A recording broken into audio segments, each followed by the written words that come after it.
I would like to introduce today's presenter, Scott Hibbard. Scott teaches courses in American foreign policy, Middle East politics, and international relations.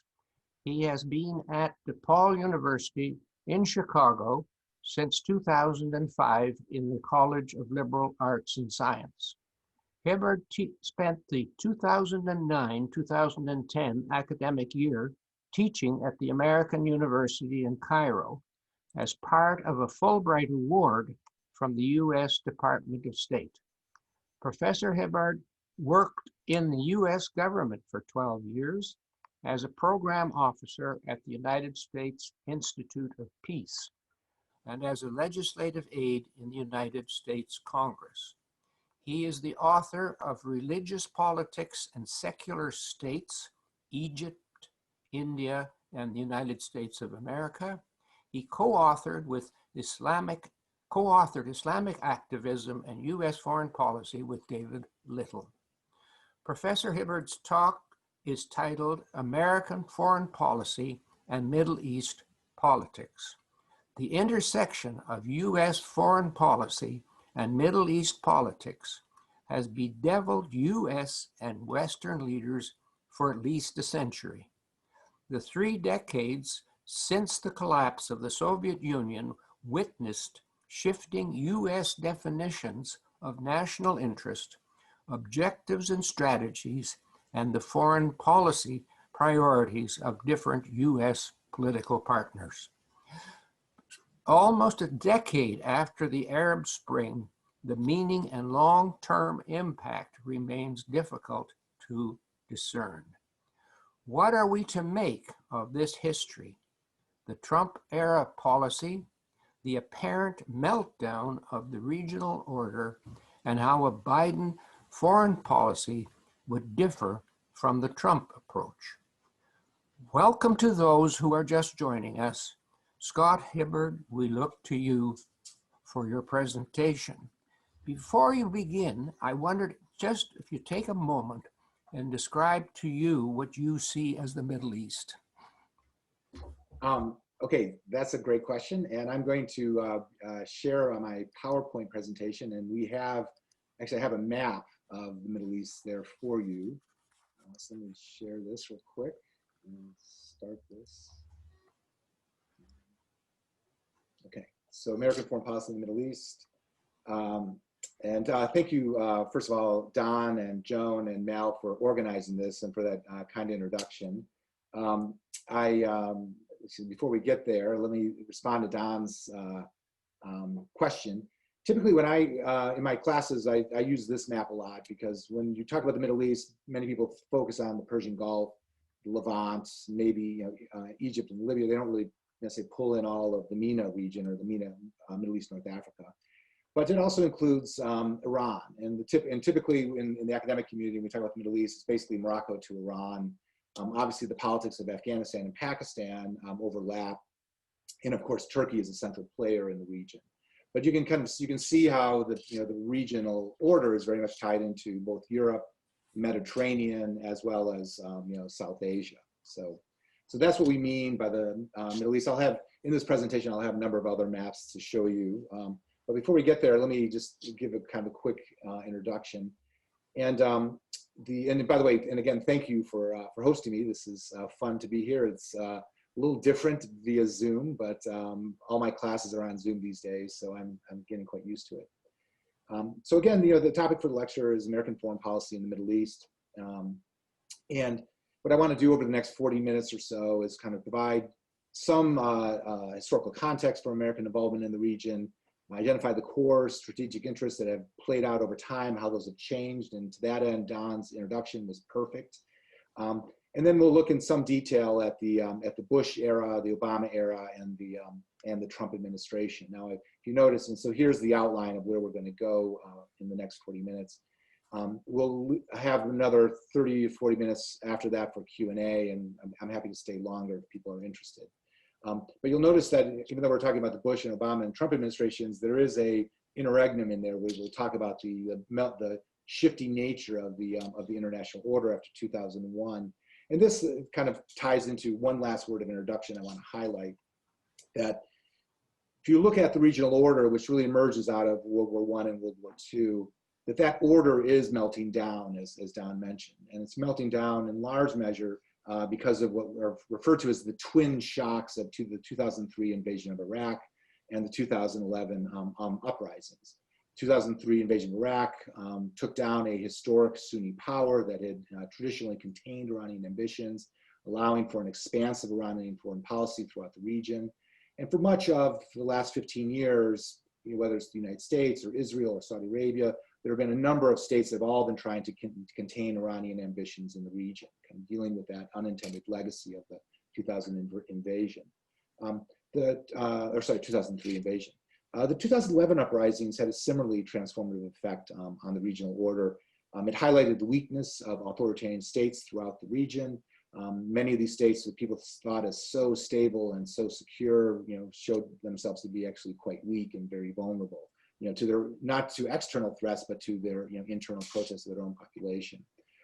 It also, the 2003 uprisings, which I'll say more about a little bit later, also generated created a series of failed states or civil wars. And it's in these civil wars or failed state regions where the regional actors are now competing with one another for influence. And what this has really highlighted is the deep divisions that exist within the regional order, and it's kind of created new fractures, if you will, in that order, and scrambled alliances, which we'll talk about more when we get to it.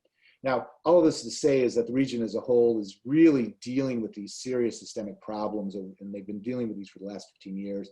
The old order is unraveling, the new order is yet to arrive. And so the question then is, what is American interest, in this regional order? And perhaps more to the point, what can we do constructively to facilitate or provide some kind of regional stability? And that's basically going to be the content of today's lecture. And this is the kind of underlying questions. What should we be doing? Now, in order to get there, again, what we'll do is we'll take a step back in time, talk a little bit about the historical context, and then move through these kind of very distinct eras in American foreign policy and look at how our strategic interests and the means by which we pursue them have evolved over time. Now, before we get there, I'm going to throw out two last maps, and these are, or two or three last maps, and I think these are important. This first one shows the demographic distribution of the region, or the distribution of population. And the demographic heart of the region really is Egypt. There's about 90 million or 95 million, probably closer to 100 million these days. But that's really where the majority of the population is. There's large populations in the Levant, Lebanon, Syria, into Turkey, and of course in the Maghreb, or Morocco, Algeria, Tunisia. But you'll notice that whole sections of the region are very, very, very sparsely populated. The very light tan areas are basically desert areas where no one lives. Now, the important thing to keep in mind is that's where much of the resources are. So if you look at the major oil deposits, they're really in these sparsely populated regions. So about 2/3 or about 60% of the world's proven reserves of oil lie beneath 5 states in the region: Baghdad, or Iraq, Iran, Saudi Arabia, Kuwait, United Arab Emirates. And these again are, Iraq and Iran are heavily populated, but Kuwait and United Arab Emirates and Saudi Arabia are not. And what this highlights is that one of the challenges of the region is that the population centers are largely separated from the resources. And it's created a dynamic where there are certain countries that are enormously wealthy and certain countries that are enormously poor. And the continuing refrain is the region is wealthier than it is developed. And this is part of the regional dysfunction that is at play today. So if that's a bit of a long-winded introduction, let me turn to American foreign policy. And I want to just say a word about the historical context, and before we move into kind of an overview of the traditional conception of strategic ends. The Middle East, of course, has long been a site of great power competition. Here I should probably have more maps for you, but I ran out of time last night. But during the 19th century, the European great powers sought control of particular strategic waterways, Bosphorus Straits in Istanbul, the Suez Canal in Egypt in particular. The great powers also competed with one another over economic concessions in the then Ottoman territories.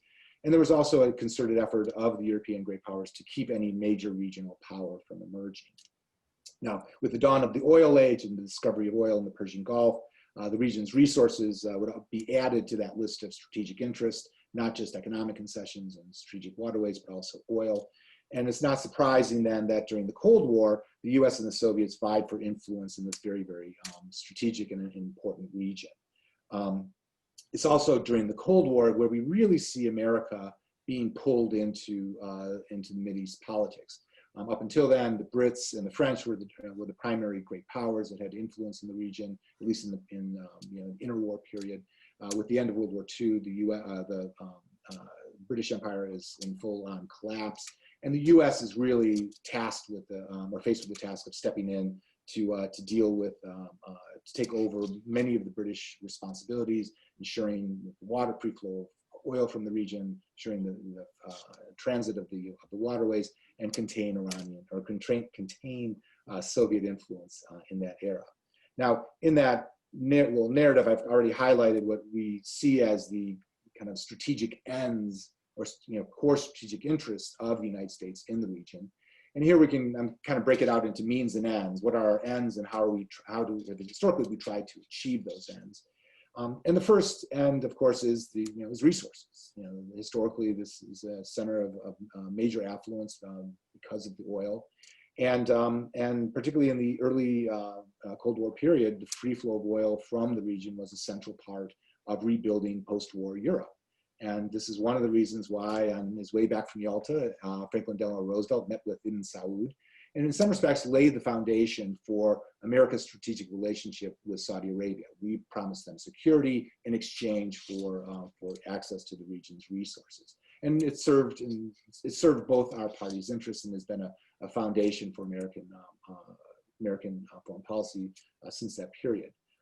So if the first strategic interest is the region's resources, the second strategic interest is our allies and supporting our allies. I'll say more about this in a minute, but typically when I talk about this in my Mideast politics classes, people immediately think, Israel. It's like, well, yes, Israel, but also Egypt, Saudi Arabia, Kuwait, United Arab Emirates, Turkey. We have a whole host of regional allies that we have worked to cultivate long-term relationships with, and which we see as part of our strategic interest in maintaining their viability. So if resources and allies are the kind of two core strategic interests of American foreign policy, containing rivals and the influence of rival powers in the region is the third kind of key strategic interest. Or strategic end of American foreign policy. Now, during the Cold War, of course, this was meant containing Soviet Union. In today's world, it's a little bit different. I mean, it includes containing Russia, but also China, and increasingly containing Iranian influence in the region. So, if these are these strategic ends, what are the means by which we've sought to achieve these ends? And to this end, we can look at kind of two key elements to it. One is providing military and military, political, and financial support to our regional allies. We've engaged in all kinds of security cooperation, military cooperation with many of these states. Turkey, of course, is a member of NATO, although its status today is very, very precarious. We may be in the midst of losing Turkey as a regional ally, but Saudi Arabia, Egypt, Israel, they've been key elements. We've had strong working relationships with them, both in terms of military cooperation, security cooperation, as well as trade.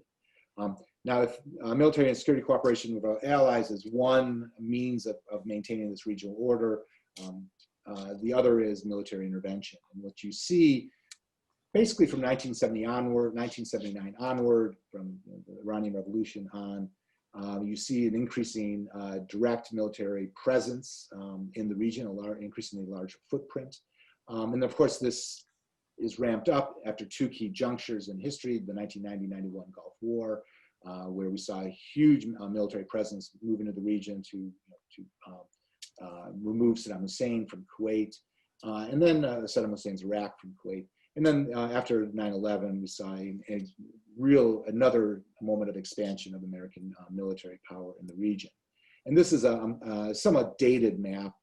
This is a map that I think reflects basically U.S. military presence in the Persian Gulf region, not so much in North Africa, but it's Persian Gulf and, of course, parts of South Asia, Uzbekistan, Pakistan, Afghanistan. And this is in some respects a snapshot of about 2008. where we had a really significant presence in Baghdad or in Iraq. That's been brought down to some degree, but our presence in Doha, and Kuwait, and Bahrain, and the United Arab Emirates, where we have major military installations, naval bases, air bases, what have you, those are still very much operating. Now, there are a couple issues I want to just roll through that are important to keep in mind, and this is, in some respects, helps us think about American foreign policy. And we begin with these issues by looking at what I refer to as the two paradoxes at the heart of American foreign policy. And the first paradox is the issue of Israel, that in many respects, we have a commitment, a very, very, very strong commitment to the safety and security and the perpetual existence of the state of Israel. And we also have very strong alliances with Arab states.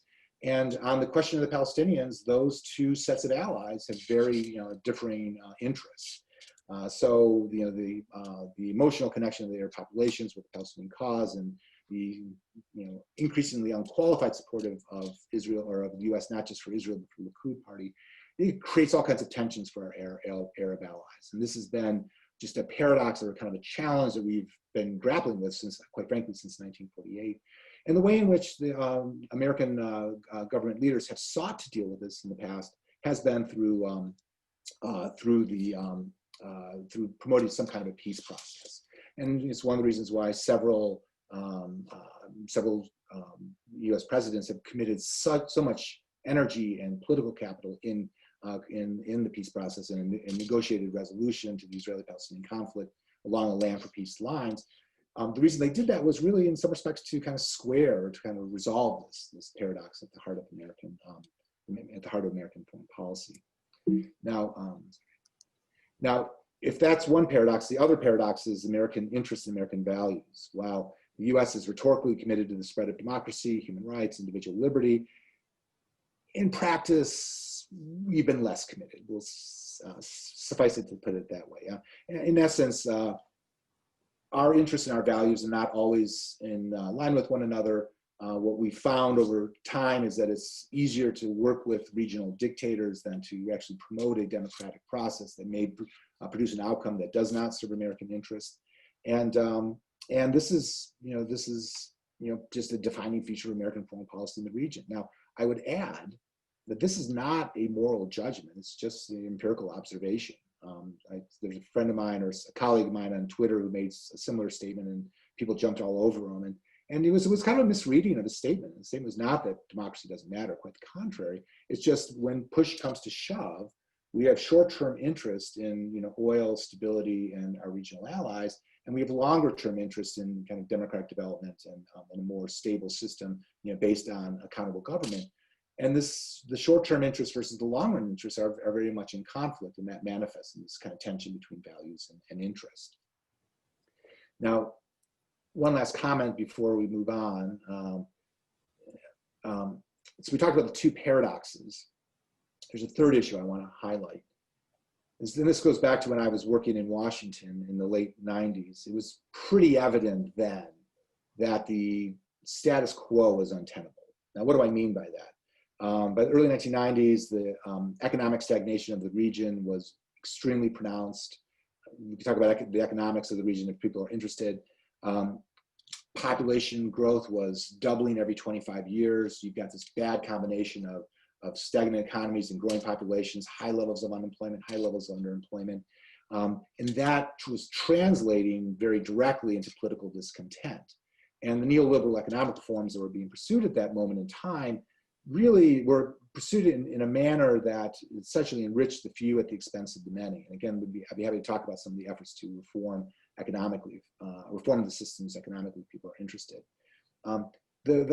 The way in which the situation in the region was kind of held in place was a increased effort to repress the population. And I was living in Egypt, and I did much of my doctoral research in Egypt, and it was very clear that that there were these really dire economic and demographic issues, and the only thing that was really keeping a lid on everything was the military presence and the repression of what's called the mukhabarat, the security services.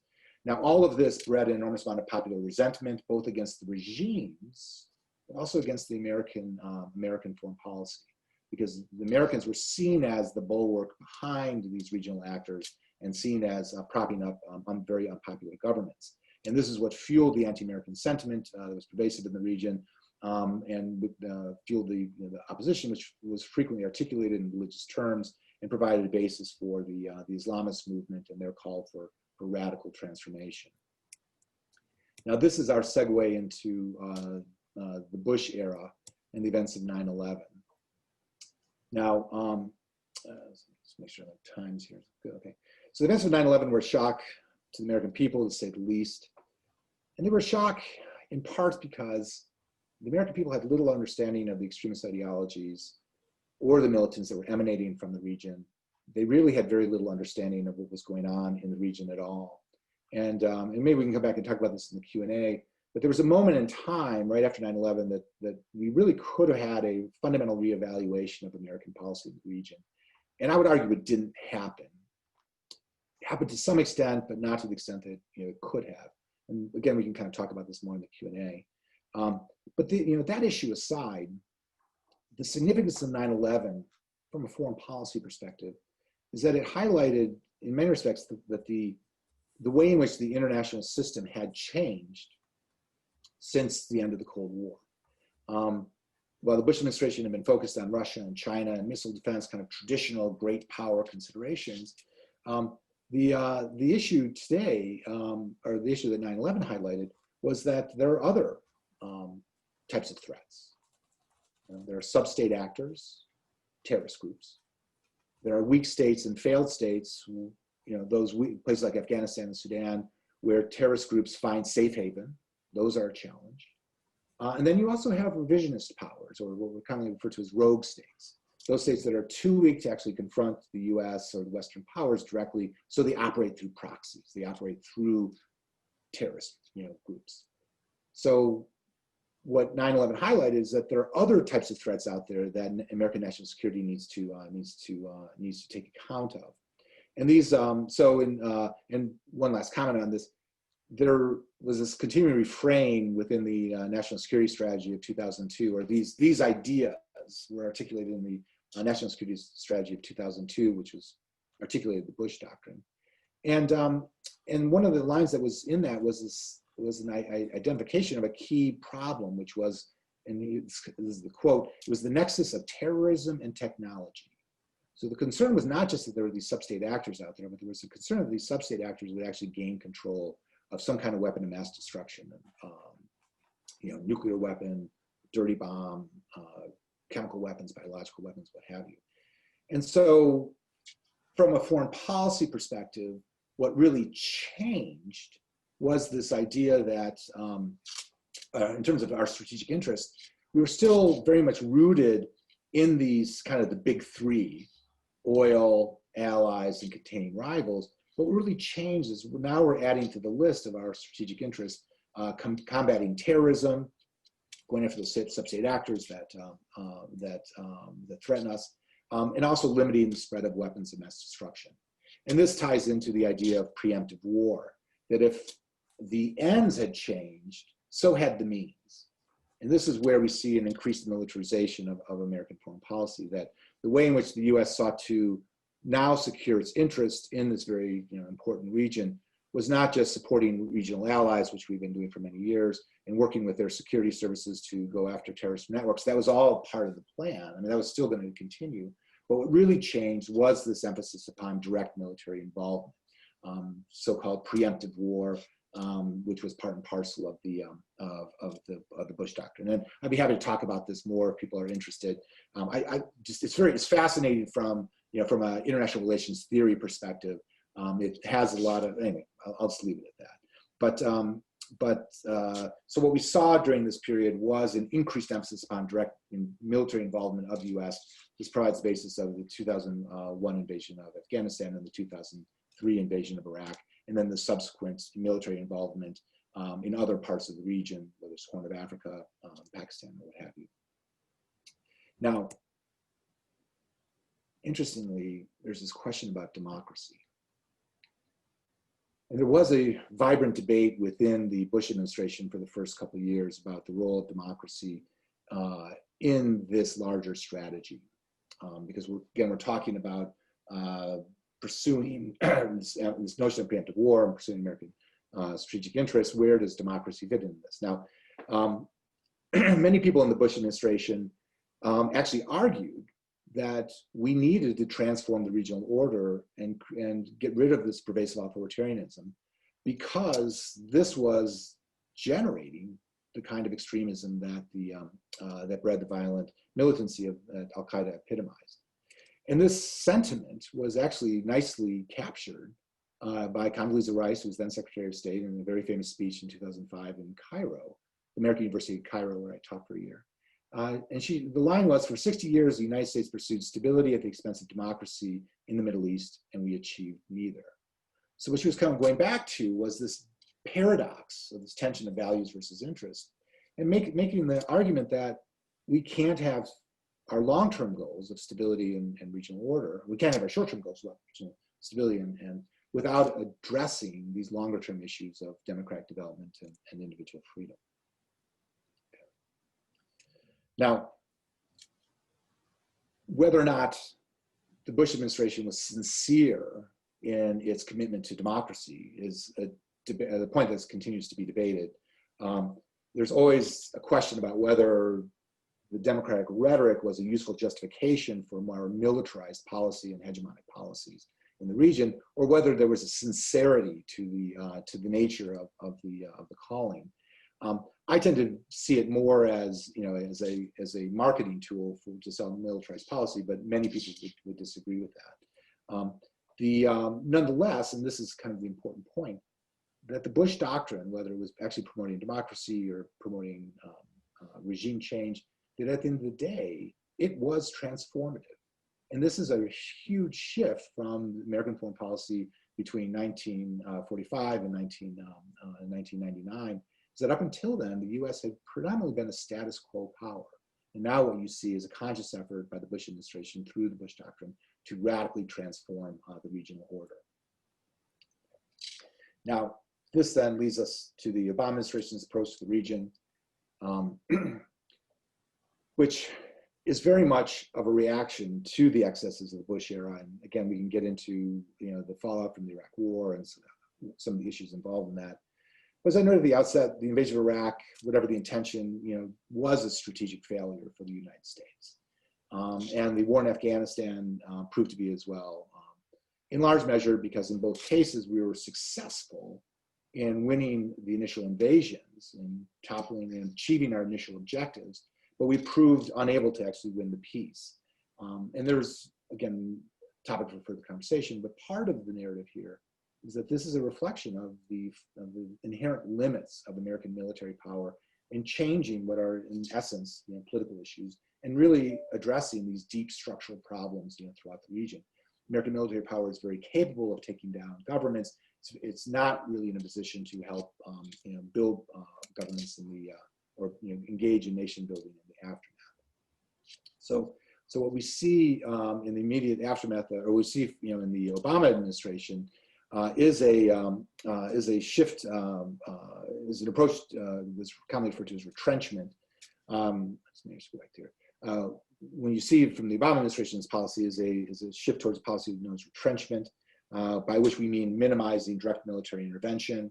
There was a conscious effort to support regional actors, particularly like the Kurds in Iraq or different factions within Syria, and emphasizing political reform throughout the region as a way of dealing with the problems of terrorism and the other systemic problems in the region.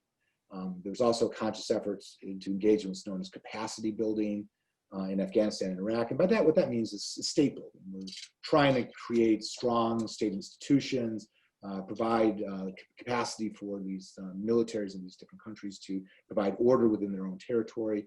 And so in some respects, allow them to do the heavy lifting of providing security and nation building so that we don't have to. And the continuing refrain, which began in the Bush era and continued in the Obama era, is as they stand up, we stand down.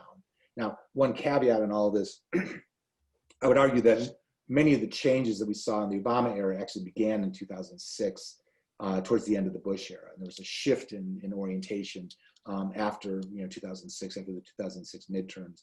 And at that point in time, Robert Gates becomes the new Secretary of Defense, and with him comes a kind of a different approach to many of these challenges. And of course, Robert Gates stays on in the aftermath of Obama's election.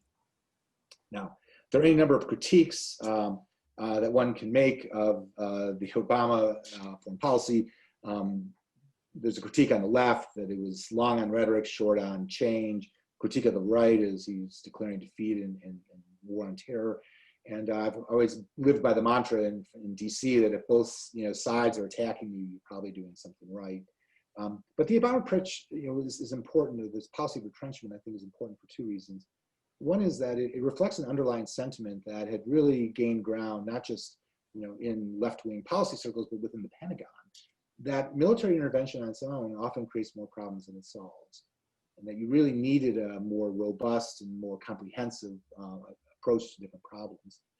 Moreover, and this is kind of the second issue, is there's a recognition during the Obama era that one doesn't really defeat terror and really eliminate terrorism. It's never really going to go away, but there are strategies one can pursue to minimize the effectiveness and appeal of militant groups. There are strategies one can pursue to protect American interests and protect American citizens. And there are strategies one can pursue, particularly promoting incremental reform, economic and political, to avoid the kind of violent revolution that people fear, and incremental reform in order to avoid violent revolution. And these are kind of very pragmatic approaches to a very, very challenging region. And I think that's really what the Obama administration was trying to pursue, trying to find these kind of pragmatic solutions to problems that they had inherited. Now, this is just a couple quick pictures. One of the reasons I throw them up is that these are three the Obama administration officials interacting with three of the key players. On the one hand, you have some of the Iranian representatives with John Kerry. This is a picture taken in the negotiation of the Iranian nuclear deal, which I'll come back to in a minute. And then, of course, we have our friend Benjamin Netanyahu, Prime Minister of Israel. He had a notoriously fractious, difficult relationship with President Obama, which we can go on to in a minute. I think personally, these didn't like each other. Now, one could argue that in terms of our relations between the two states, security cooperation, military cooperation, intelligence sharing, none of that really changed.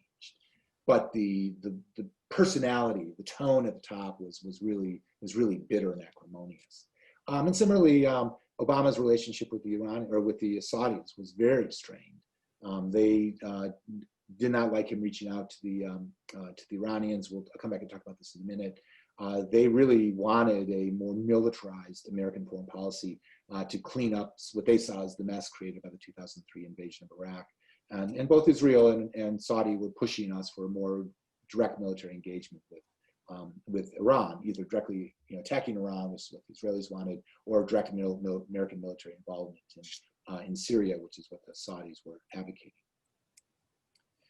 Now, if there was a distinct pragmatism to the Obama era, one of the challenges that threw a wrench in his plans, if you will, was the 2011 uprisings that upended the regional order.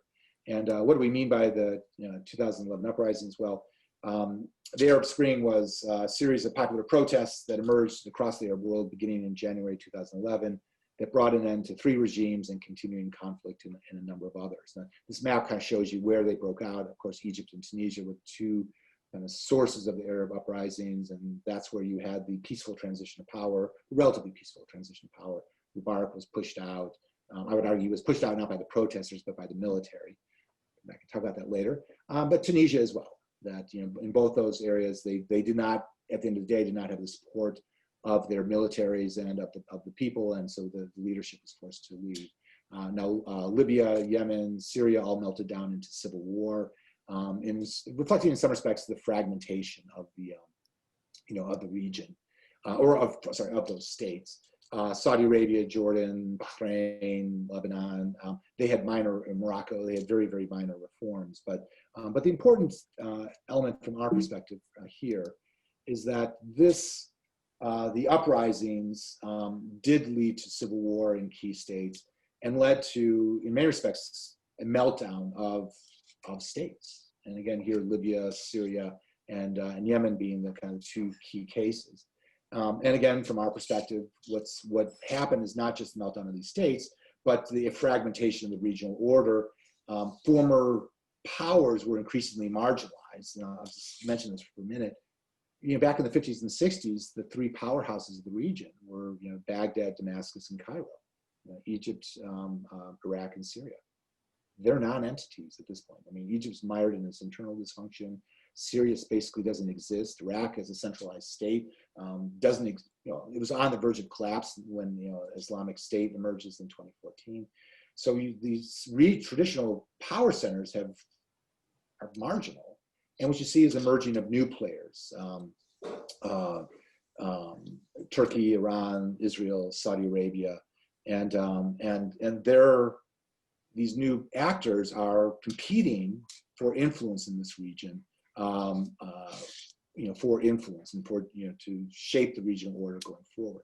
Now, one of the primary conflicts in this new realignment is the competition between Iran and Saudi Arabia, and this has been referred to elsewhere as the new Cold War, where the two states are competing with one another over influence in these kind of key regional states: Syria, Iraq, Yemen, and they're backing competing sides in civil wars in certain instances, and competing. And backing competing sides in the political process in other instances. Now, the important thing they highlighted at this point is that in this rivalry between Iran and Saudi Arabia, the U.S. was trying to draw down from more military engagement, not getting more involved. And the Saudis saw the regional disorder as really a byproduct of Iran's malign influence. There was this argument that Iran is the source of all problems. Barack Obama, you need to quote King Abdullah at the time, you need to cut the head off the snake. And we need to resolve the issue with Iran militarily. That's the only way we're going to, to resolve this world order. Now, again, Saudi Arabia perceived itself as the bulwark of this regional status quo. Saw Iran as the culprit of behind all the unrest, and they were very, very, very, very disheartened when the U.S. Reached out to Iran to negotiate what's known as the Joint Comprehensive Plan of Action, the JCPOA. This is the Iran nuclear deal. Now, the basics behind this is Iran, besides of all this unrest in the region, Iran is also pursuing a nuclear weapon. And so the Obama administration was faced with two choices, or a series of choices. You could do nothing and allow Iran to develop its nuclear capability, which was seen as unacceptable to pretty much everybody. You could militarily confront them and do a preemptive strike on Iranian nuclear facilities, which was actually one of the issues that was debated within towards the end of the Bush administration. Or you could engage them diplomatically. Now, from the Obama administration's perspective, neither of the two options, war or doing nothing, was viable. So they went with the diplomatic plan. Now, I'm not going to get into the details of it, but just suffice to say that what came out of the negotiation was a comprehensive multilateral agreement signed by what's called the P5+1, the permanent 5 UN Security Council members, plus Germany. On the one hand, they're one side of the negotiation, and Iran was the other. And what essentially we gave to them was lifting of the sanctions, unfreezing assets that have been frozen since 1979, allowing U.S. foreign companies to do business in Iran, among a handful of other issues. In exchange, Iran agreed to end their nuclear weapons program, reduce the stockpile of nuclear or whatever enriched uranium, and to shut down other enrichment facilities. Now, the only way this was going to work is if there was robust inspections measures, and there was. So from the Obama administration's perspective, this was the best of a bad set of options. And it was certainly preferable to war. The critics of which there were many, including Donald Trump, was that the provisions weren't tough enough. Iran will cheat. They obviously don't trust the other side. And then there was, and this is kind of the important point, there weren't linkages to other issues. Iran's ballistic missile program, Iran's support for different proxy groups around the region. There was no tie between those issues, supporting for Hezbollah, Hamas, those things, and the negotiation. Now, underlying all of this was kind of classic diplomacy from the Obama administration's perspective. Is this only deals with one set of issues, but as you build trust, you can expand that to other sets of issues. And this is part and parcel of the normalization of relations and bringing Iran into the international order. From a number of people's perspectives, whether it was Benjamin Netanyahu's, the Saudis, or John Bolton's, or any number of American commentators, that was precisely the problem, was normalizing relations with Iran. We should be defeating them. We should not be engaging with them. Now, this then kind of ties into our discussion of the Trump administration, and I'm going to skip over some of this just so we can get to the Q&A. But from the Trump administration's perspective, it was very much a reaction to the Obama era. So if Obama's retrenchment was very much a reaction to the early stages of the Bush era, we can see the Trump era is very much a reaction to the Obama era. And if there's, and I should throw out a caveat, it's kind of hard to talk about what the Trump administration's policies actually are, because they have stated policies, and then you have a impulsive president that frequently makes statements that changes policies. But having said all that, you can actually identify a handful of core values or kind of interests, if you will, or policy elements to the Trump policy. And the first one is a commitment to our traditional allies. Israel first and foremost, but also Saudi Arabia, and as well as Egypt and other regimes, many of which saw the Obama administration as not forcefully enough, standing behind them forcefully enough. The second key issue is confronting Iran, and then and actually I'll elaborate on this for 1 minute. That in terms of standing by our allies, one of the things I find fascinating is there's a highly personalistic relationship between the Trump administration and a number of the leaders, whether it's Benjamin Netanyahu or Mohammed bin Salman, the current crown prince of Saudi Arabia, and then of course working with Abdel Fattah al-Sisi, the current military leader of Egypt. So when you look at the Trump administration's efforts to support our allies, part of it is giving them carte blanche to do what they want in Yemen or Syria or what have you.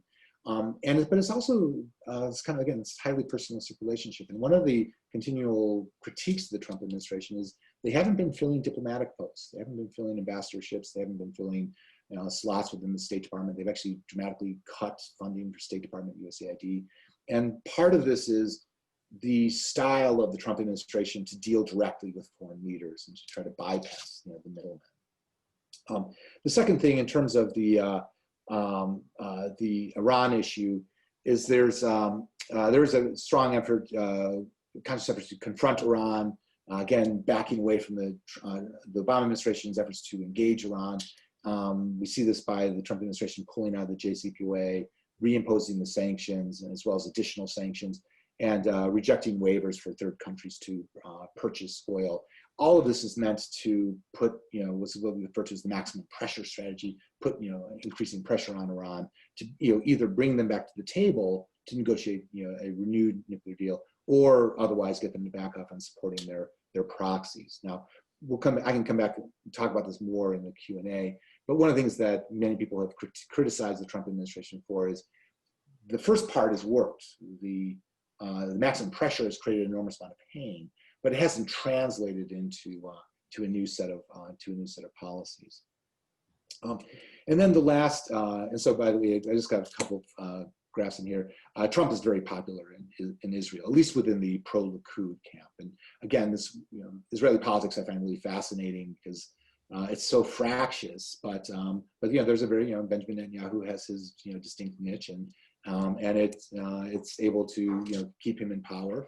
He's been able to form a coalition, but within that coalition, Trump is very popular, even though he's very much maligned by others.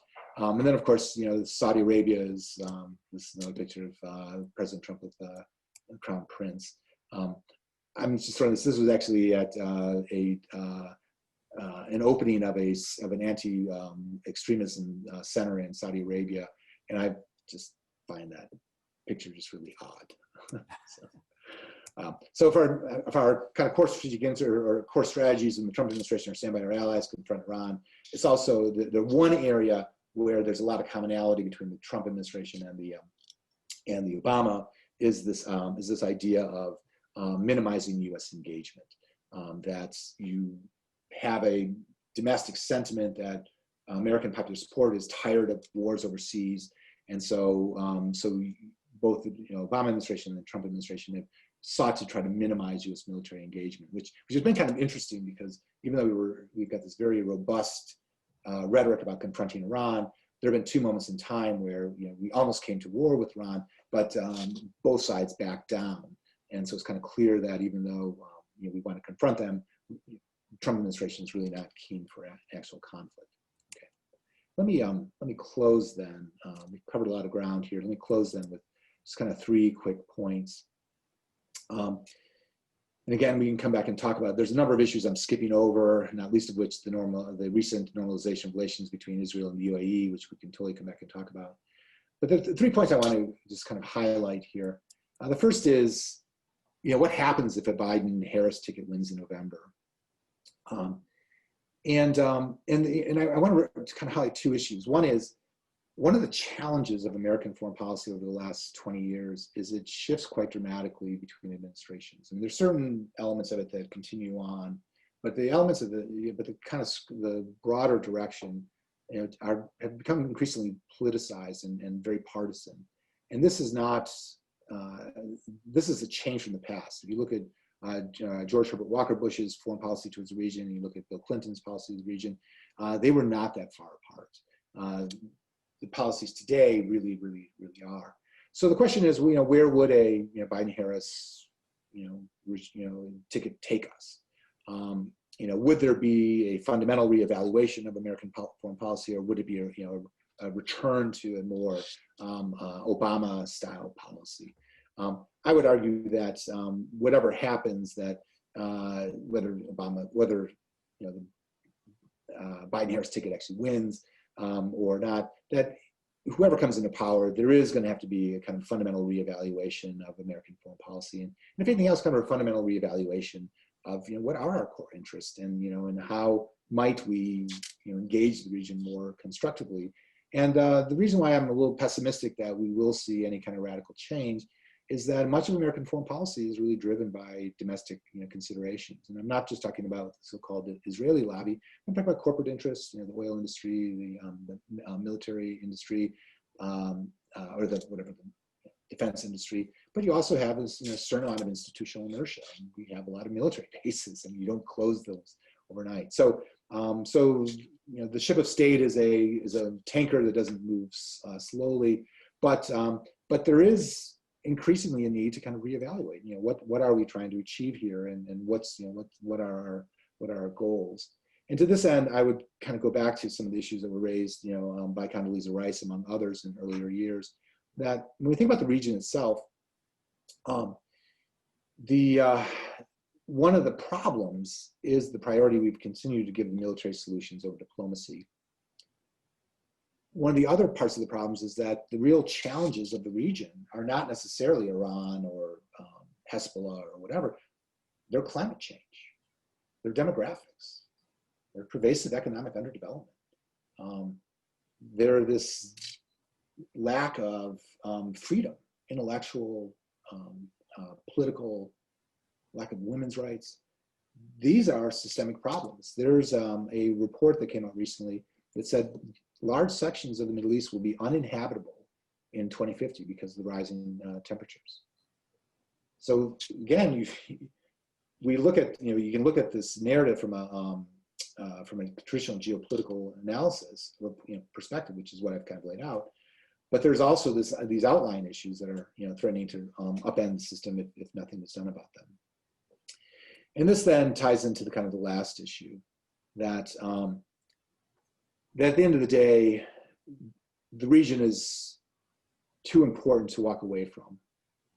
And so the question is, how do we stay engaged in a constructive way? And this is where I think that whether we, whether we're trying to rethink our systemic issues or our security issues, none of this is easily resolved quickly. So there's no quick fix. That at the end of the day, what it really takes is long-term U.S. engagement. And to that end, the one thing that we've learned in the last 10 to 15 years is that military solutions are not, there may be a necessary component, but they're not a sufficient component. You really need to have a more robust diplomatic presence. And the second thing is we need to really think about not just the states and protecting our state allies, but also looking at the societies over which they govern. That at the end of the day, if you're not dealing, with, the well-being of these societies, you're never going to eradicate the problems of terrorism and underdevelopment and poverty. So U.S. policy can't just be about oil and terrorism and weapon systems. It really needs to be, focused more on the development of the region. And to this end, I'll close with a comment that I heard recently by actually somebody who was in the Pentagon and actually had served in the Trump administration. And he made this comment he made a pitch for a recommitment to American values. And the closing line that he made was, we should make our historic commitment to freedom meaningful again. And we can't just talk about these issues, that they have to be central to American foreign policy. Otherwise, our foreign policy is not going anywhere. Now, insofar as we can do this in a bipartisan manner, I would argue we will all be better off for it. But why don't I leave it at there, and then we can open up to Q&A. Thank you, Scott. Wow, that was wonderful. A lot. It was a lot, but I admire you looking not at a person, but into a computer or a screen or something there, and speaking so eloquently and enthusiastically and well. I mean, this has been a delight. It's been a delight from that aspect, plus a delight from the coverage that you've given to that region. And I'm glad I asked at the beginning what countries you're going to talk about, because it is important to get a better focus, because they say that so many Americans don't have a clue where many of these countries are, let alone what we're talking about over there. So Thank you for that. We do have a number of questions, and I'm not sure how I get to them, but somebody will advise me, I'm sure. But we have had questions coming in from the people that are on our panel that search for people like you. And I'm going to start with one of them. And this is by Tyler, who's one of the three active ones in getting speakers. And Tyler is concerned about what you mentioned in passing to a degree, which was Turkey's recent assertiveness in the region has injected new uncertainty instead of stability. Does this portend bigger problems in Syria, Iraq, Libya, and other hotspots in the region? Great question. The short answer is yes. I can't say, it's funny because all of us regional people who spend time in the region, we tend to focus on certain countries and less on others. And just because I don't speak Turkish at all, and my Arabic is terrible, but I don't speak Turkish at all. I haven't spent as much time in Turkey. But what I find fascinating about Turkey are kind of two issues. One is they're of course they're a longstanding member of NATO, but they're currently completely off the reservation in terms of U.S. foreign policy. And a lot of this comes back to many people criticize the Obama administration for not doing more to reach out to Turkey. But again, I think part of this comes back to the 2003 invasion of Iraq. I mean, they were adamantly opposed to invading Iraq because they were worried about the fragmentation of the region, and they were afraid of an independent Kurdish region. And quite frankly, the Kurds have been key allies of ours since 1990 and 91. And so in invading Iraq, we had these kind of this tension between who's our friends, the Turks or the Kurds. And from Turkish perspective, they're looking at the region as the great powers are not serving our interests. They're they're facilitating the rise of this Kurdish, population. And even during the efforts to kind of rein in ISIS, which I kind of just alluded to very briefly, we relied heavily upon, the Kurdish Peshmerga in containing, the spread of ISIS. And from a Turkish perspective, this was cataclysmic. We're building the basis of a Kurdish state on our border. We could lose a whole section of our land, like we did in the aftermath of the Ottoman Empire. So you've seen Turkey moving away and really pursuing a very, very, very autonomous, independent foreign policy. They're obviously involved in Libya in a way that I think is, not helpful. But what's interesting is, and they're obviously moving closer to Russia, in part because they've got economic issues and other security concerns. But what's interesting to me is, this last comment I'll make about it, is they're also reaching out to China. And there's been some recent articles about how they're looking to China as a way of kind of integrating into the Belts and Roads Initiative, and kind of pulling away, again, not just pulling away from the, out of the U.S. orbit, not the NATO orbit, but really, tying their interests, closer to China. Because the larger region, they're seeking allies, and they don't see the the United States as as being helpful, and so they're looking to these other great powers for support, and yeah, their intervention in these different countries, particularly Syria, is really problematic. I could ask a little supplement to that, sure. Because Turkey was coming pretty close to joining the economic union in Europe.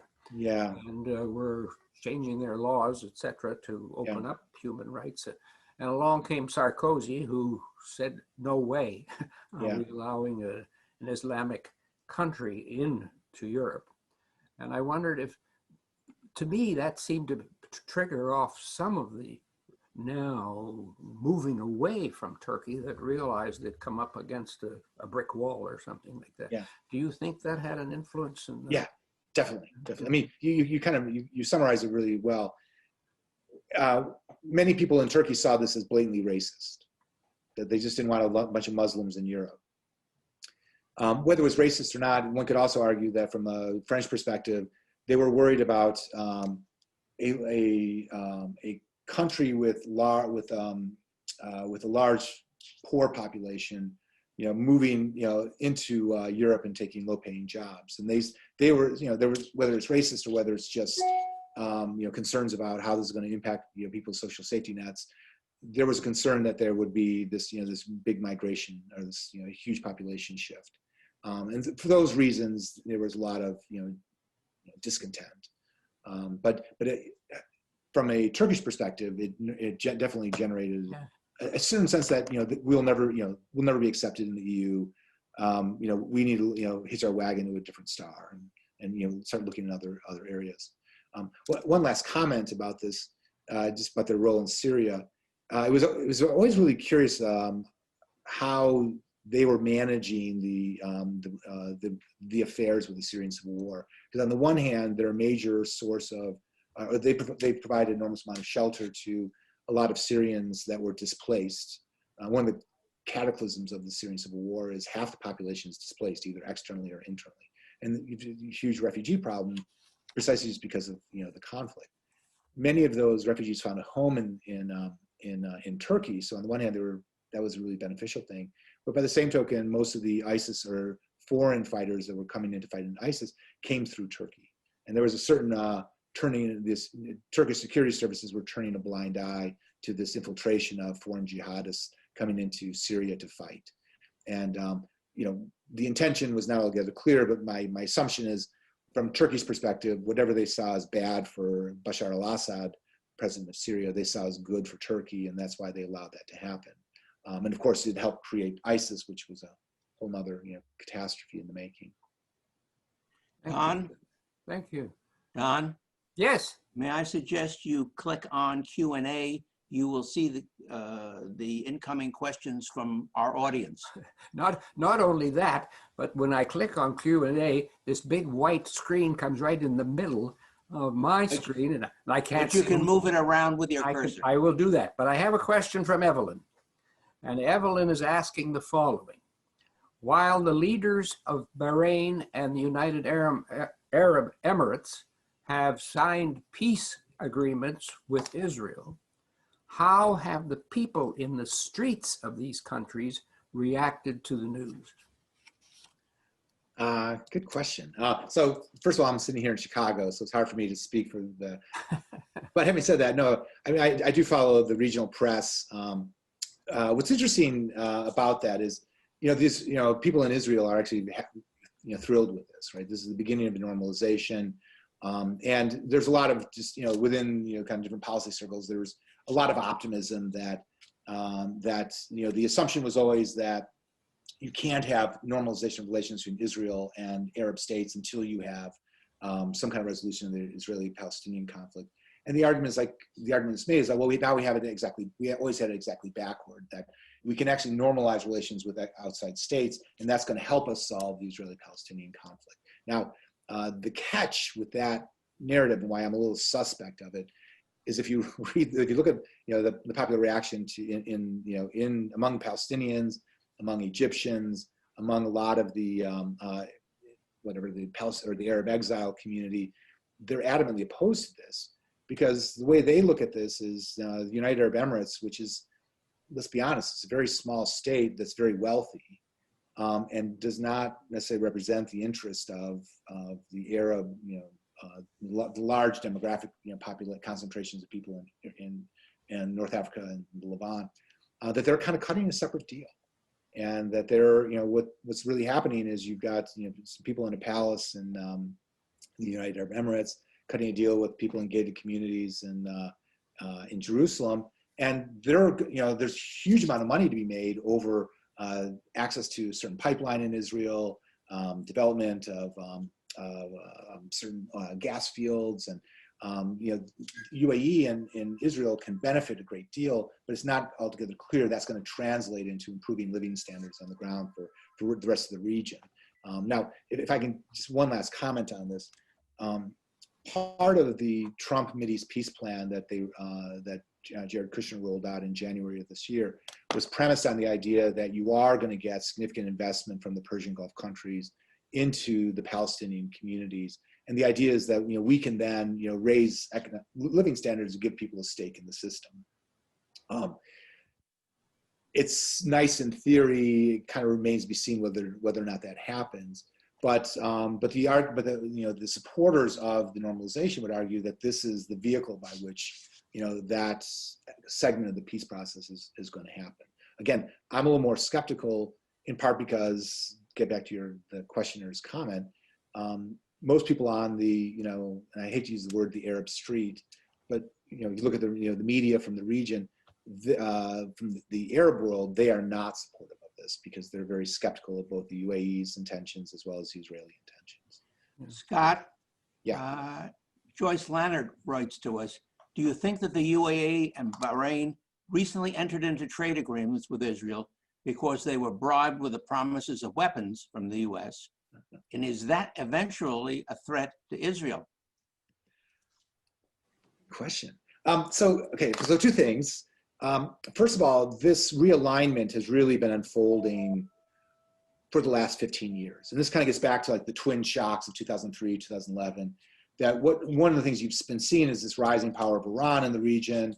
And, Bahrain and UAE are right across the water, from Iran. I mean, they have deep, concerns about the security environment of the Persian Gulf. Israel has similar concerns. So there has actually been a kind of a shared interest in containing Iran that has brought these states together. So there's been, kind of low-level context, or I should rephrase it, kind of covert context for quite some time. And so this is, in some respects, this normalization is bringing that, to fruition. Now, it helped that the Trump administration was willing to sell F-35 jets to the UAE. Yeah, I mean, that's, one might call it a bribe, one might call it a carrot. I mean, diplomacy is carrots and sticks. I think that they saw it as in their interest to do this. And, the advanced weaponry definitely, gave them, provided them an incentive to do something that was otherwise, very politically, fraught with peril. Well, so I'll leave it at that. One question that's come to me is, now we're getting more close to your personal beliefs, I think, with this question. Do you think we should have left the Iran nuclear deal? Why or why not? Is the question. Yeah, no, we shouldn't. I mean, in my opinion, we should not have left the deal. I guess we could kind of look at it from a couple different perspectives, but the short answer is it was working. And even Trump administration officials were arguing it was working. I mean, Jim Mattis, H.R. McMaster, you know, it was achieving what it intended to achieve. And so there's, you know, and again, pulling out of it, part of the reason why we went into the deal is you've generally, whenever you have a rising power, you've got three options, you know, contain, confront, appease. Appeasement wasn't an option. Military confrontation was, you know, not really viable. So some kind of middle ground strategy, some kind of diplomatic engagement, you know, was seen as likely source or likely, you know, viable strategy. So to that end, you know, we got rid of their nuclear ambitions, and that was a huge achievement. Now, if you built on that, you can then begin to address these other issues of, you know, their support for different Shia militias through the region. You can deal with their issue of their ballistic missile testing, but, you know, you need some kind of basis to, you know, to build on. And I'm going to kind of segue here, but this is one of the challenges of having a highly partisan foreign policy, is that it, you know, it shifts back and forth, and that undercuts American influence in the region. That if we could have some kind of stability, or just some kind of continuity between administrations, it would go a long way. But again, going back to the original question, is I mean, it was serving American interest. It was achieving the goal that it was meant to achieve. And by pulling out of it, even though we've ramped up the sanctions and what have you, we haven't been able to get them back to the drawing board, or back to the negotiating table. And on the contrary, they're back to enriching uranium again. And now it's just a matter of time before they're going to have a nuclear weapon. And, you know, again, now we're back to square one. You know, how do we stop this? Do we allow them to develop a nuclear weapon, or are now we looking at war? Part of that, I guess my supplement question would be the economics of all of this. In other words, the squeezing of Iran to such a state that I doubt that it can give up its pride to go along with some of the hardships that it experiences. At the same time, it must have to go along because of its unwillingness to bend over or whatever. So it's the economic side of that I question sometimes too. How we are being so difficult in a sense on this side. Yeah, and that's a good point too, because, you know, the Iranian are very, you know, they're very proud people, right? And you know, how do you, you know, acquiesce? This is one of the other arguments that's made about the Israeli-Palestinian conflict, is the best way to resolve it is to completely defeat the Palestinians, and once they're defeated, then they'll, you know, acquiesce, and then we can actually find peace. This is an argument made by Daniel Pipes, among others.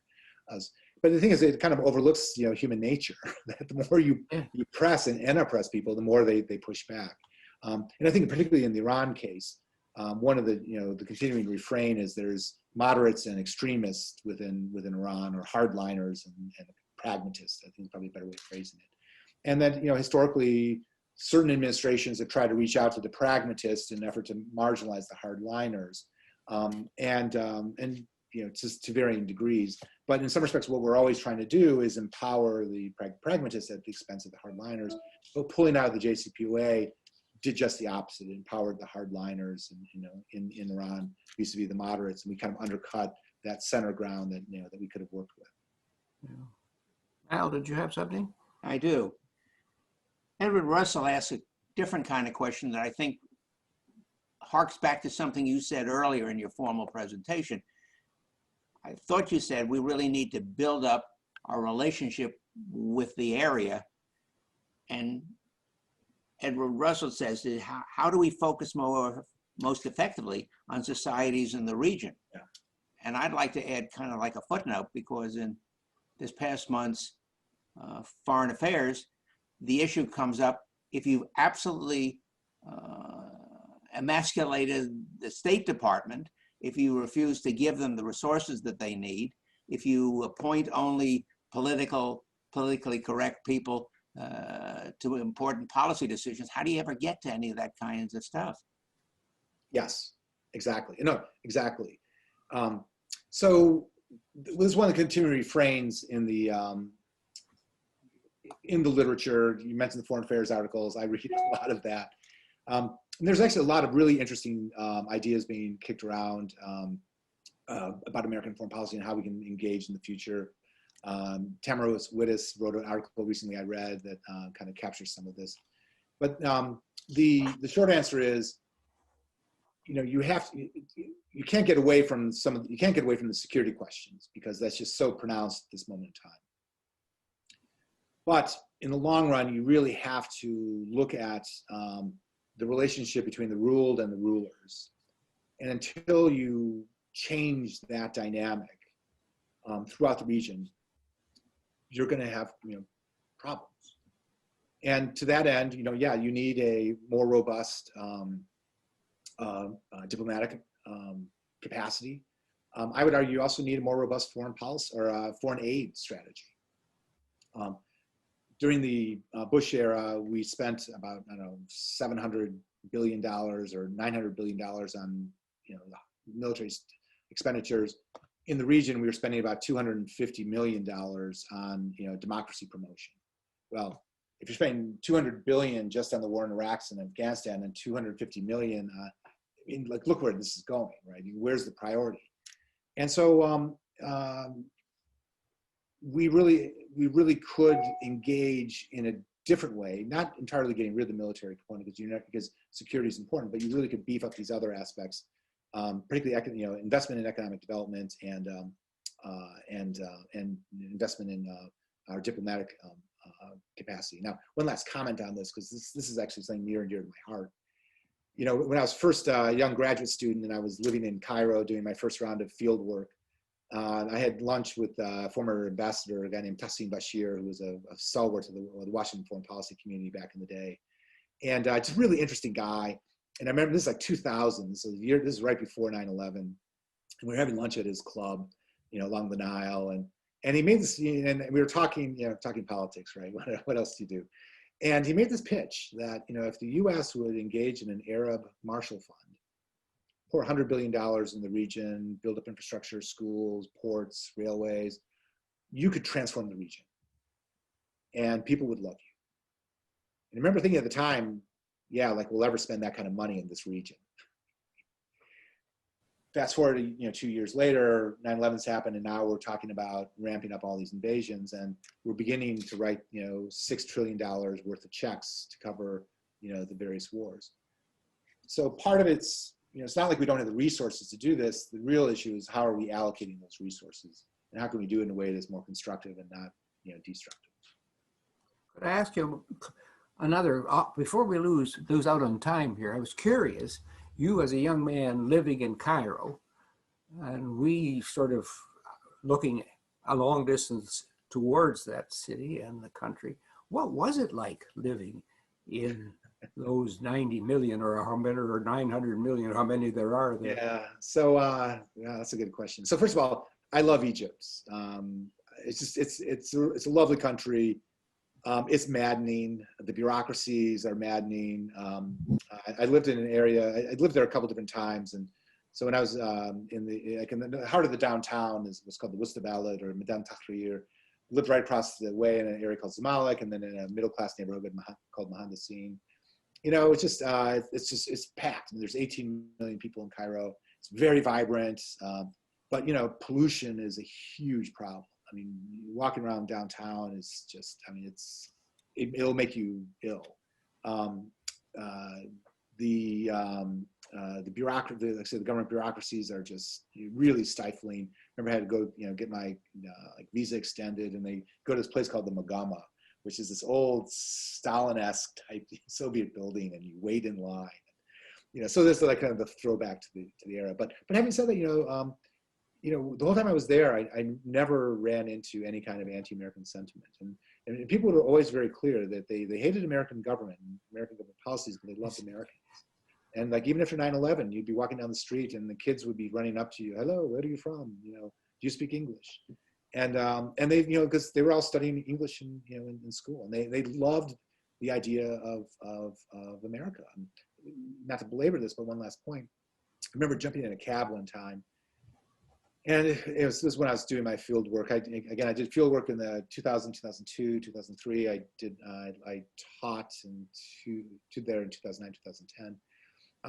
But I remember jumping in a cab one time when I was doing my field work, and this, shortly after 9/11, and sort of the end of the day, and this guy, I jump in, and wasn't really looking at who the driver was, and I look at him, and he is the face of Islamic fundamentalism. He looks like Osama bin Laden, and I'm like, okay, tell him where I am. I'm going, to Mohandesin, and my Arabic was better back then, so it's like, whatever, Mohandesin and Fadlak. And he starts asking me, where are you from? And I was thinking, I don't know. Do I tell him I'm from Canada? Do I tell him I'm American? And I was like, yeah. I'm American. I'm American. His face lights up. He's like, oh my gosh, I've got a brother in Cleveland. We're trying to save money to get here. And kind of the point is that, that idea of America, is really still appealing, and it's appealing throughout the region. And I would argue that even in, among, Iranians, amongst the Iranian society. I mean, people are drawn to that. I mean, they want a better life at the end of the day. And insofar as American foreign policy supports that, we will have support. Insofar as we're seen as detrimental to that, there'll be a lot of animosity. Yeah. One of the other questions I have is that Obama started what he called the pivot towards Asia. Yes. And I don't know whether Trump or his group are still going along that line or not. But the question really comes down to saying that if this is true, that America is pivoting elsewhere, what will happen as it moves away from the area that you're talking about today? Yeah. So, my take on the pivot was, it's not so much that we're abandoning the Middle East. It's just the idea that the Middle East is taking up way too much bandwidth, if you will, taking up way too much attention of senior policymakers, of different government agencies, that we're spending too much time focused on the Middle East. And we really need to take into account that there are other things happening in other parts of the world that require as much, if not more, attention. So it's not that, the U.S. was going to abandon the Middle East as much as it was trying to kind of reshift its focus to what they saw as the more strategic region, going forward. And then, of course, the assumption is that China is the new rising power, and how do we engage it? Because the idea of the liberal engagement, that it's going to make them more democratic and more peaceful, is not really played out, and so now we're more confrontational. But I would argue that at the end of the day, the U.S. government can and actually must be able to walk and chew gum at the same time. That and I hate to be flip about that, but you need to be able to engage in multiple regions. In a systematic way and in a consistent way. And I think, again, one of the ways in which you do that is you have, a deep bench, you have a robust, diplomatic, engagement, and you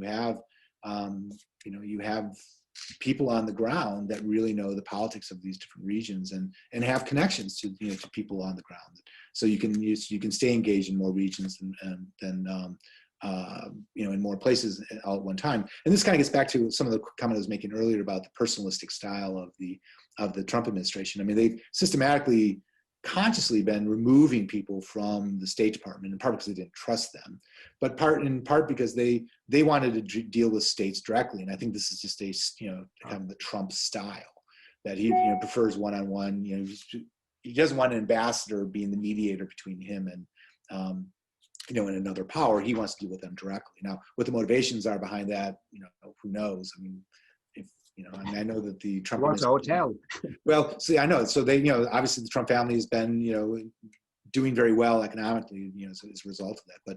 But I think in the long run, that kind of deinstitutionalization or kind of gutting of, kind of core institutions, which take decades to develop. I mean, I think that really harms American, interest in the, in the region. So, tell us about this Peace Institute of yours. So so I spent 5 years at the U.S. Institute of Peace. It is a federally funded agency. It's an agency of the federal government. It was created at the end of the Carter era, beginning of the Reagan era, And the original idea was it was going to be a peace institute to train diplomats in a way that the war academies trained military officers. That was the original idea. Now, Washington being what it is, what ended up getting funded and created was kind of a compromise, a half-loaf. And so it became a kind of an institute that that provided a kind of an in-house think tank capacity, did a lot of training, education and training, trains diplomats, and increasingly has a presence overseas, and also has a very large grant-making capability. So it would give grants to people doing work in conflict resolution and what have you. And after 9/11, or after the invasion of Iraq, the USIP really kind of expanded fairly significantly because people realized that we've got a lot of military capability. We don't have much about either prevention or dealing with the fallout, and so the USIP had much of this capacity, working with other places as well to train peacekeepers, train people in conflict resolution and things like that. And they have a beautiful building right, basically kind of across the street from the State Department down in the Foggy Bottom area of Washington, D.C. And back when I was working there, we were up, in the DuPont Circle area. And one last comment on this, part of the reason why I went there is I spent 7 years working on Capitol Hill as a legislative aide in various capacities. And I loved working on the Hill, but by the time I was 30, I was kind of done with it. And my last boss lost his bid for re-election. And I really, kind of fortunately landed up at USIP. And I feel like we were there at this really interesting time where it was kind of expanding. It was the early Clinton era, and things were really, things around the world were changing. And people were trying to grapple with, what is America's role in the world and how should we be addressing many of these, ongoing challenges. And that's when I first started working on Islamic militancy and, again, kind of dealing with all these issues of how do you deal with change in societies that, or how do you deal with, these kind of issues of terrorism and violence in societies that are in desperate need of economic and political reform. And in many respects, we're still grappling with those same issues, but it's interesting to see how that's evolved over the last, 20 years. Thank you for that. Yes. Mal, how about you? Have you got a question? Yeah, we used to think a lot back when that the petroleum from the Middle East was a driving force, that the US major oil companies, the British major oil companies were driving that driving force. And the world seems to be changing in terms of its energy profile. Is this likely to change where we feel about things? Yeah. So thank you for raising that, because normally when I give talks like this, I always conclude with the real long-term solution are solar panels and energy and electric cars. But you're kind of hitting on a larger issue that in many respects, the region is less important to the US, in part because of the fracking revolution. And, there's issues with fracking, but, we as a society are increasingly energy independent. More to the point, we are also diversifying our energy portfolio, and even the region is beginning to think about how do we diversify our portfolio, diversify our economies, because oil will run out at some point in time. And there's also the other side of it of the energy or the climate changes is really burning up the region. But having said that, oil is still crucial to the international economy writ large, particularly for China. China cannot get enough oil, and that's one of the reasons why they're very interested in what's happening in the region. Russia, of course, is an energy producer, but China is an energy consumer. Similarly with the other, Asian, Pacific Rim states, Japan, others. So oil has not gone away as a key strategic commodity. Less relevant to us, but still very important to the international economy. And to that, have being able to shut down production for oil or the sale of oil to China in the case of a conflict between the North and the South China Sea has always been one of the reasons why the U.S. wants to be a major military power in the region, so that we can, kind of control that in a moment of crisis in a different part of the region. Again, I would kind of come back to the larger issue that in the long run, it's in everyone's interest to start developing alternative energy sources, diversifying, bringing the price of oil. Well, the oil price of oil is down now, but keeping the price of oil cheap and having it just one part of the larger source of energy production. And that is happening. It was happening more under the Obama era than under the Trump era. There was a lot of investment in energy incentives for alternative energy. I'm not sure where that is now, but I think that is the future. And even like the idea of going back to like investing in coal plants, that whole narrative of the early Trump administration of drill baby drill. Whenever I heard those kinds of things, I always thought like let's revive the typewriter industry. Yeah. That's so yesterday. I mean, that's such a yesterday's technology. The future is in a different arena. We really need to be thinking about the future, not about protecting the past. In your way through your talk, which was, as I said earlier, very interesting and very complete, you mentioned briefly the idea that perhaps after 9/11, there could have been an opportunity. And Yeah. that opportunity was more or less, but mostly less picked up, you thought. Yeah. So, Yeah. So part of this comes back to like when I was working at the U.S. Institute of Peace, there was a series of roundtables that I was a part of, and this is like 94 to 96. And the end result was a report that my colleague David Little and I co-authored on Islamic activism in U.S. foreign policy. And anyway, we were kind of debating all these issues in those roundtables, and the report kind of summarized kind of the state of the debate, if you will. And after 9/11, and part of it kind of came down to like how best to deal with the issue of terrorism. I mean, do you look at it just from a military perspective where you have to eradicate all terrorists, or do you look at it from a broader perspective and see terrorism as kind of a byproduct of a dysfunctional regional order? And if it's the latter, then you really need to start thinking about how do you reform economically, politically, socially, these dysfunctional societies. In the aftermath of 9/11, we had kind of a choice: either go the military routes or define it very narrowly and look at it as a military problem requiring a military solution, or we're going to define it more broadly and see the military as one component and look at the democratic development and economic development as another component. And there was kind of a brief debate, but it really was shut down very quickly. And I think part of it came was due to the fact that America was just traumatized. I mean, people didn't want to hear that. Part of the reason why they hate us is because of the policies that we've been implementing and the dictators we've been supporting. And I get that. I mean, I understand kind of what was going on. But the other side of it was, the other reason why that debate got shut down very quickly was because the Bush administration just defined the frame of debate very narrowly right out of the box. And again, part of it was a reflection of the trauma of the time. Part of it was a reflection that we were just looking to the president for leadership. And many of the people who had been arguing for a more militaristic approach to terrorism to begin with, they were out of power during the Clinton era. They were now, staff members in the National Security Council. And so you didn't really have that debate.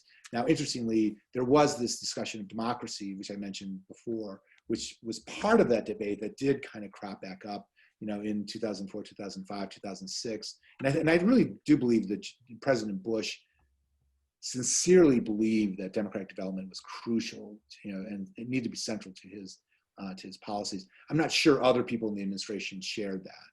And I don't think it was really reflected in the way in which policy was actually implemented. But again, that we kind of missed that moment of debate. And as my wife will tell me, I might have been kind of crazy to even think that we were going to have that debate in that moment in time. I mean, think about it, in the aftermath of that trauma.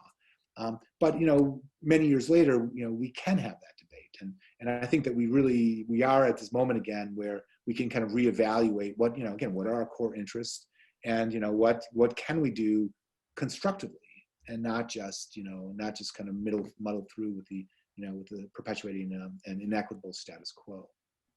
because there is the Chicago School of Economics, of course, which jumped into Chile and other countries around the world in those moments of turmoil and made major changes. Yeah, and quite frankly, like again, as I mentioned in the talk, the implementation of a lot of those neoliberal economic policies in Egypt or in Egypt in particular, but in other states, really in the 1990s, did not help. Basically, it provided an opportunity for like friends of the Mubarak family to take control of the steel industry. So there's an enormous amount of corruption involved in the process, and that is kind of a byproduct of the fact that you've got these autocratic regimes with in control of a lot of socialist or socialized enterprises. And so when they privatize them, it's basically they're lending money to friends to buy them, and a handful of people are getting rich at the expense of the population. Professor Scott Hibbard, thank you. We have not worn you out. I see that. No. You're still chipper and ready to go some more. But I think we've come to an hour and a half or so. And we do appreciate your being with us and bringing your wisdom and your openness. And thank you for that. And I'll pass it over to Mal, who will, I don't know what he's going to do, but it's going to be something. Well, I want to thank our guest also, Professor Scott Hibbard.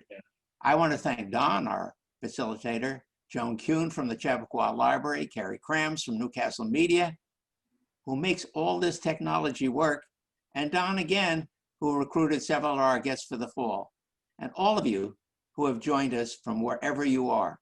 In 2 weeks, October the 19th, we will host Richard Wicke, I believe that's the way his name is pronounced, of Pew Research, who will address the topic, U.S. World Standing.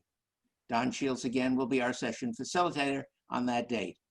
If you have friends and family who would like to join us for this fall, please email to Joan Kuhn, jkuhn, Jkuhn, at WLSmail.org, so that we can be sure to get them invitations.